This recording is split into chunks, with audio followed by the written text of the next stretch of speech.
At this point, we need to pray for Ibrahim Traore because when they unalived subsequent leaders who entered into power the way Ibrahim Traore did in different countries in Africa, it wasn't easy for them to, it wasn't difficult rather for them to unalive them. It was so easy. But I want people to understand that Ibrahim Traore is a good person, and I want everybody to pray for Ibrahim Traore. If you are a true African, like you're a Pan-African, please pray for Ibrahim Traore, because as it stands now, this thing, I don't know how he sleeps at night. I don't know if Ibrahim Traore is married. I don't know whether he has children, because there was a time they had this rumor that Ibrahim Traore was married, but he had just 2 kids. But the thing is, even if Ibrahim Traore is not married, what about his mother? Because he was born by parents. Where is Ibrahim Traore's mother? Where is his father? Where are his siblings? Right now is the time for us to pray for these people so that they don't take undue advantage of them, because they said Ibrahim Traore was whisked out of Burkina Faso the night before the attack or before the coup took place. Now, if you are planning a coup, you all know that the people planning a coup are usually working together, and they will not allow anything to happen to the person they are planning the coup against. But because Ibrahim Traore is a very good man, his guys will always tell him, guy, this is what they are planning, And in fact, in the midst of the meeting where they are planning the coup, one person picks up their phones to call Ibrahim Traore's aide to say, this is what they are planning against your boss. Take cover. So we need to, because we cannot sit down and allow old people, like Ibrahim Traore always say, old people to continue, making away with our natural resources, playing ball with the West, and the West to continue to amass wealth for themselves. Why should they want to have so much say in Africa? Why? Burkina Faso just stopped the presidential coup, and no one saw it coming. The attackers weren't rebels in the bush, they were soldiers in uniform. And the masterminds? Not even in the country. And the government called it one of the major coup attempts they faced. But who tried to take down Captain Ibrahim Traore? What did Traore reveal after the attempt that no one is talking about? Let's find out. The attack was set for Wednesday. Not a war. Not an invasion. Just a single surgical strike. One night, one building, one man. At the center of it all, the presidential palace in Ouagadougou. According to the Burkinabe government, a full-scale overthrow had been scheduled to unfold with military precision. The plan wasn't loud. It wasn't flashy. It was designed to be quick, brutal, and final. Take the palace, silence resistance, and declare new leadership before dawn. But what made this plot different from every failed coup before it wasn't just the planning, it was the purpose. This wasn't about gaining power, it was about ending the order. Security Minister Mahamadou Sana called it a mission to sow total chaos. Those weren't poetic words. That was a tactical goal. Because chaos, when used correctly, does something power never could. It invites outsiders in. The conspirators didn't want to rule the country. They wanted to make it ungovernable. The objective, according to intercepted intelligence, was to drag the country into such deep instability that foreign intervention would be inevitable. The kind with peacekeepers. The kind with flags that don't belong to Burkina Faso. The kind that replaces local authority with international management. Or, as Sana chillingly phrased it, the plotters wanted to place Burkina Faso under the supervision of an international organization. They weren't planning a coup, they were engineering a collapse. But who were these people? The operation wasn't pulled together by a gang of dissidents hiding in the forest. It wasn't staged in a dusty garage or a rebel base. It came from men in the military, real men, with real ranks. Some were still on the government payroll. Others had vanished into exile but still held networks, influence, and knowledge of state protocol. They didn't break in through the front door. They knew the layout. They had access. They were the kind of people who would never be questioned while walking the palace halls. Which is exactly why they were dangerous. The planning had been underway for months, maybe longer. Not through backroom meetings or encrypted emails. These men knew how to keep things quiet. Orders are passed face to face. Notes burned after reading. Routes memorized, not mapped. It was a coup made from shadows. And yet, it nearly worked. But the failure wasn't accidental. Something, or someone, saw it coming. Stay in the heart of a new city with Booking.com. Government insiders say the takedown began with an untraceable phone call, an anonymous tip from a location outside Burkina Faso. From there, intelligence services moved fast, cross-checking travel logs, intercepting suspicious banking activity, and analyzing encrypted chatter between military bases and civilian phones in the capital. There were patterns. Too many officers are taking unexpected leave. A rise in encrypted traffic on military devices. A spike in ATM withdrawals from accounts linked to old regime loyalists. Then came a breakthrough. An informant passed on the intended date of the strike. With less than a week to go, the government acted, but not with sirens. No public warnings, no troop mobilizations, The response was as quiet as the conspiracy itself. They moved through the ranks like a ghost. Phones were seized. Military dorms were searched. Communications were wiped. Some officers were arrested mid-conversation, still unaware that the operation was over before it began. Sources say the mood in the army turned electric, nervous, unstable, crackling like a live wire. Trust melted. Schedules froze. Every commander was suddenly looking over his shoulder. But here's the strangest part. There was no resistance, no gunfire, no barricades, no defiance. It was as if the plotters knew they'd lost the moment. The silence that followed was heavy, too heavy to be called relief. Because even if the coup had failed, the people behind it were still out there, watching, waiting. The scariest kind of coup is the one that doesn't get a second chance, because that means it doesn't need one. It means everything was almost perfect. So, how close did they get?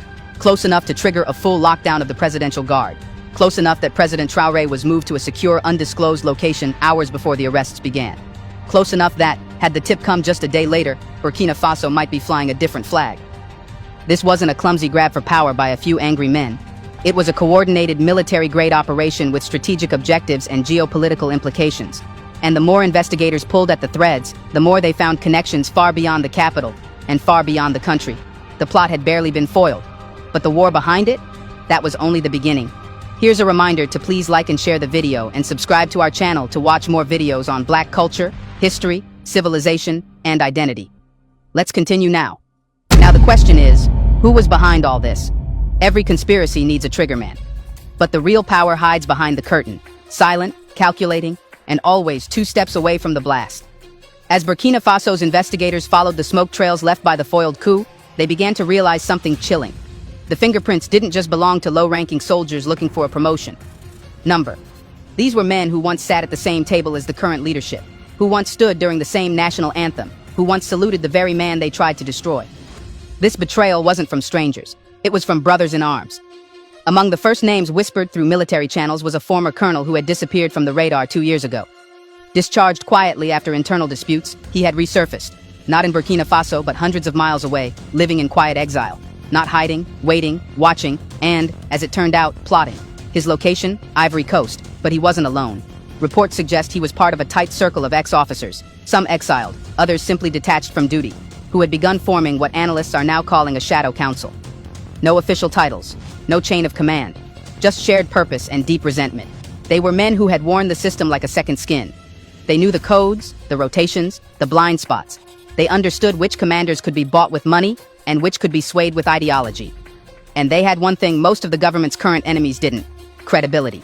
Credibility buys access. Credibility opens doors. Credibility lets you blend in. But infiltration was just phase 1. The true genius of the plot was its attempt to control the mood of the army, not by force, but through psychological warfare. According to intercepted intelligence reports, these plotters reached out to religious clerics, tribal chiefs, and veteran community elders, not to recruit fighters, but to sow doubt. Doubt in the leadership, doubt in the war against insurgents, doubt in Traore himself. Whispers spread in the barracks like fever. He's too young, too reckless. He's risking everything. Some said he was leading the country into isolation. Others said he was inviting ruin by turning away from the West. No direct orders, just suggestions. Rumors carefully place seeds. Divide the army in spirit, and it won't stand in body. But this campaign wasn't just internal. It wasn't just about changing minds in Ouagadougou. Evidence now points to encrypted voice memos and financial transactions traced to mobile accounts in Côte d'Ivoire, used to coordinate logistics, transfer funds, and possibly even procure tactical support from networks outside Burkina Faso. Which raises the question, who was funding this? Official channels have been silent, but multiple defense analysts believe the resources required for this kind of operation, the travel, the secure communications, the bribes, point to external backers. Not necessarily governments, but wealthy actors with political motives. People who see chaos in the Sahel not as a threat, but as an opportunity. And for the ex-officers at the heart of this plot, opportunity was everything. For them, this wasn't just about vengeance or ideology, it was about relevance. Many had been pushed out of power during Burkina Faso's wave of military reforms. They had lost contracts, lost influence, lost the golden seat at the table where deals were made. They didn't want Traore's chair. They wanted the entire room back. That's why they reached beyond the army. That's why they built networks that combined soldiers, insurgents, tribal figures, and political outcasts into a single silent machine. A machine with no logo, no flag, no anthem, but with one goal: undo everything Traore had built. One name on the internal watch list, reportedly arrested during the raids, was a man known only by his call sign, Seydou. Once a tactical operations commander in Burkina Faso's northern defense zone, Seydou vanished from the front lines months before the coup was exposed. When security forces stormed a safe house on the outskirts of Ouagadougou, they found him inside, with maps, radio equipment, and a list of active military personnel. Many of those names had already been contacted. Some had even agreed to switch sides, under the condition that the coup succeeded. But it didn't. And now, with the shadow network fractured, investigators are trying to understand the full scale of what was almost unleashed. Who else was contacted? Which commanders stayed quiet? How deep does the loyalty crisis go? These aren't questions the government is answering publicly. But behind closed doors, one thing is certain. The enemy wasn't just near the palace. He was already inside. And if a coup like this was possible, coordinated by familiar faces, carried out through silence and suggestion, how many more are waiting in the dark? Because the men behind this plot weren't outsiders. They were architects of the old order, still drawing blueprints, still building empires in exile. And just because one design failed doesn't mean the others are gone. Remember, in every betrayal, there's a sanctuary. A place where the plotters can speak freely, organize quietly, and move without fear of the spotlight. For the men behind Burkina Faso's near collapse, that sanctuary had a name: Côte d'Ivoire. It didn't appear in the newspapers. There was no official protest, no televised accusation. But in the cautious words of Security Minister Mahamadou Sana, the message was unmistakable. All the brains outside the country were based in Ivory Coast. Not one, not a few, all. And just like that, a diplomatic crack split the surface of West Africa's fragile unity. Ivory Coast, land of cocoa, peacekeeping, and business diplomacy, now found itself cast as a potential launchpad for insurgency. But this accusation didn't come from a place of paranoia. It came from patterns, subtle, undeniable movements in the data. Since 2023, Burkinabe security analysts had tracked unusual activity along the southern border. Former military officials crossing into Ivorian towns and not returning. Private residences in Abidjan suddenly hosting strange visitors. Encrypted messages pinging between Ouagadougou and satellite phones registered in unfamiliar coastal districts. These were not the footprints of ordinary travelers. They were the trails of men preparing for war, far from the battlefield. Why Ivory Coast? It's a question still hovering like fog over the region. Some say the answer is geography, a relatively stable country with developed infrastructure and lenient monitoring of political exiles. Others point to economic pragmatism. Côte d'Ivoire has long been a hub for exiled businessmen, NGO consultants, and former officials who quietly pull strings. Cote d'Ivoire should not even try to involve themselves in this whole nonsense. They should not try it, because why would they be the ones hiding, people, assassins, or people who want to unalive Ibrahim Traore? Like, for Christ's sake, Ibrahim Traore is not somebody that looks for trouble. You all know how even when the Ghana president, the current president, visited Burkina Faso to say thank you, it wasn't like a thing anybody was expecting to see. But because of the way Ibrahim Traore is, the way he behaves, the way he, arranges with other people, the guy is just unassuming. Like, not somebody that, I don't know how to explain it. I have followed Ibrahim Traore's story. I have listened to so many write-ups, videos from people who live in Burkina Faso. Like, people who live there. They live in Burkina Faso, so they know better.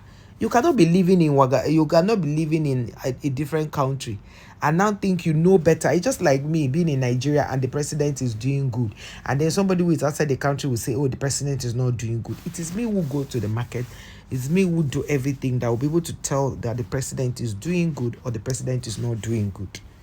So Ibrahim Traore, to my best, that is for us, what we have seen from media houses in Burkina Faso, they say Ibrahim Traore is doing good. So let us stand by what he is doing and us applaud him. Nobody should unalive Ibrahim Traore.